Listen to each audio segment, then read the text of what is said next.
negativă. Trebuie să înveți să auzi, nu doar să asculți. Mesajul e subtil ca între surdomuți. De ce ți-e frică aia trebuie să înfrunți. Răbdarea decide dacă știi să lupți. N-avem de unde să știm ce probleme mai întâlnim, dar sta în timp, tratez orice rit zâmbind, că pentru mine viața are rit. Yeah. Asta e întotdeauna. Ai știut că tu poți mai mult. Asta e întotdeauna. Dar nimeni n-a crezut, nimeni n-a crezut.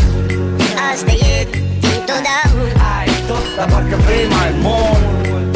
Asta e întotdeauna. Că nimeni n-a avut, nimeni n-a avut.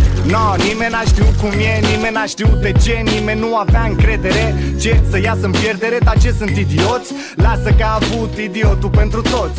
Eu, așa era mereu. Știam că n-are ce să mă împingă de pe drumul meu. Știam că dacă am răbdare, anii sunt minute. Și nu știam asta gen de zilele trecute. O știam de azi, de ieri, cumva, din totdeauna. De când e lumea, de când e soarele și luna. De curând mi s-a zis să mă pun în rând cu lumea. Culmea, eu duminica nu stau în gând cu lunea. Culmea, că trecutul își ascunde fața. Viața e ce trăiești când aștept să-ți trăiești viața. Și doar puțin sunt pe bune, restul s-a-nchi. De azi, de ieri, din totdeauna, junkie.